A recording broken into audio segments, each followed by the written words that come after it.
আসসালামু আলাইকুম। আপনারা যে যেখান থেকে আমার ভিডিওটা দেখছেন, আপনাদের সকলের প্রতি রইল আমার পক্ষ থেকে দোয়া আর ভালোবাসা।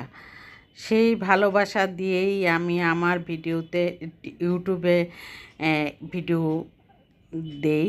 আর সেই ভালোবাসার সাথেই আমি রান্নাটাও করি, যাতে সবাই খেয়ে অনেক মজা পায়, অনেক মজার সাথে খেতে পারে এবং আমার রান্নাটা যাতে সার্থক হয় সেই চিন্তা করে আমি রান্নাটা করে থাকি।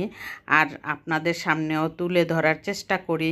আর আমার ভিডিওটা যদি আপনাদের কাছে একটু হলেও ভালো লেগে থাকে তাহলে অবশ্যই একটি লাইক দিয়ে কন্টিনিউ করবেন আর সাবস্ক্রাইব করে অল বাটনে প্রেস করে রাখবেন।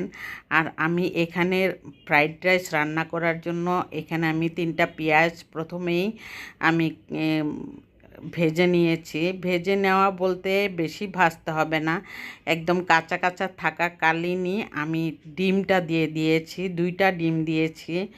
2টা ডিম দিয়ে আমি এখানে রান্না করব। 3 পট চাল দিয়ে আমি রান্নাটা করব। কি রান্না করব বুঝতেই তো পারছেন যে আমি ফ্রাইড রাইস রান্না করার জন্য এই পদ্ধতি অবলম্বন করি সব সময়। আর এই ফ্রাইড রাইস রান্নাটা তো রেস্টুরেন্টে অনেক অন্যরকম করে, কিন্তু আমি আমার মতো করার চেষ্টা করে আমি সবাইকে ঘরের এবং মেহমানদেরকে আপ্যায়ন করে থাকি। আমি এভাবেই রান্নাটা করি। আমার 20 জন মানুষ যদি একসাথে হই, আমি ফ্রাইড রাইসটা এভাবে রান্না করলে সবাই খেয়ে বলে যে রেস্টুরেন্ট থেকেও কোনো অংশে কম নয়, এরকম টেস্টি লাগে, টেস্ট লাগার কোনো হেরফের নাই। আর আমি এভাবে চালটা আমি ভেজে নিয়েছি ডিমটা ভাজার পর। তারপর আমি যা দেওয়া দরকার একটা ফ্রাইড রাইস রান্না করতে সবই কিন্তু আমি ব্যবহার করব। আর সেই ব্যবহারটা আমি এভাবেই করার চেষ্টা করি। আর আপনারা যদি মনে করেন আমার রান্নাটা সহজ মনে করেন তাহলে এভাবে রান্না করে আপনারা ঘরে যখন বৃষ্টি আসবে, যখন বাচ্চারা আবদার করবে, তখনই আপনারা এইভাবে সহজ পদ্ধতিতে খুব 10-20 মিনিটের মধ্যে রান্না করে শেষ করতে পারবেন। আর আমি তা করি।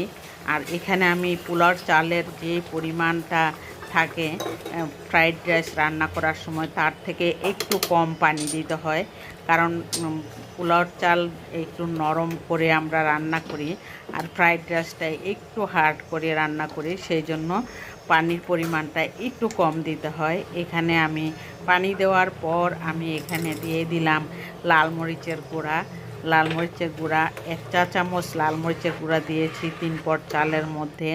তারপরে দিয়ে দিলাম সয়া সস দিয়ে তারপরে আমি এখানে দিয়ে দিলাম পেঁয়াজ কলি আর গাজর কুচি। আমি ডিপ ফ্রিজে আমি সংরক্ষণ করে থাকি যাতে রান্নাটা আমার একদমই সহজ হয়। বাজার থেকে এনে কখন রান্না করব সেই চিন্তা আমার মাথায় থাকে না।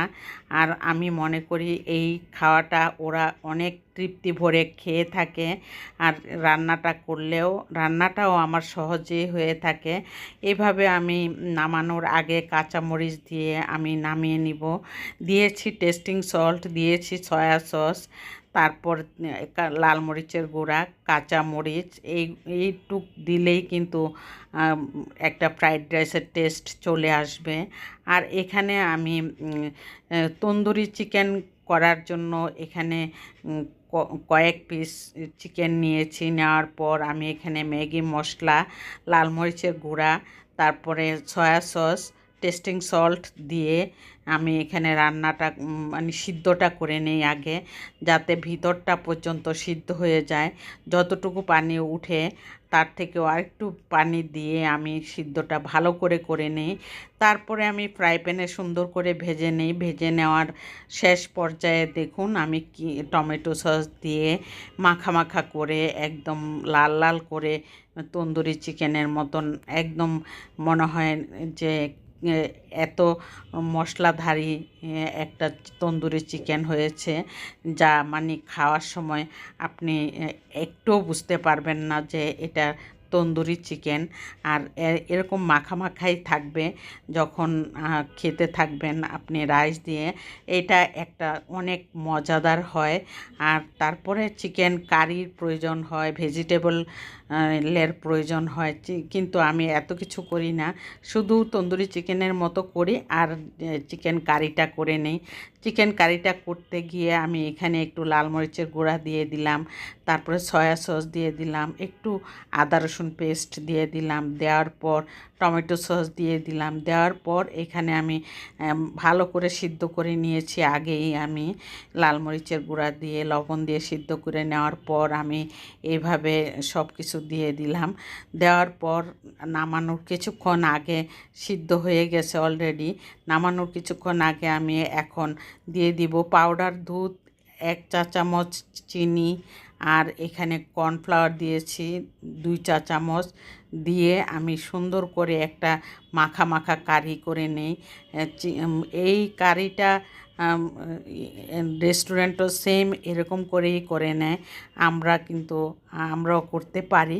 এটা মনে রাখতে হবে যে রেস্টুরেন্টে যেভাবে খাওয়া দাওয়া করে আর আমাদের কিচেনে কিন্তু এত নোংরা থাকে না, আমরা পরিষ্কার পরিচ্ছন্নতার সাথে খেয়ে থাকি। এভাবে আমরাও পারি, সেই চিন্তা করে আমরা নিজেরা করতে পারার জন্য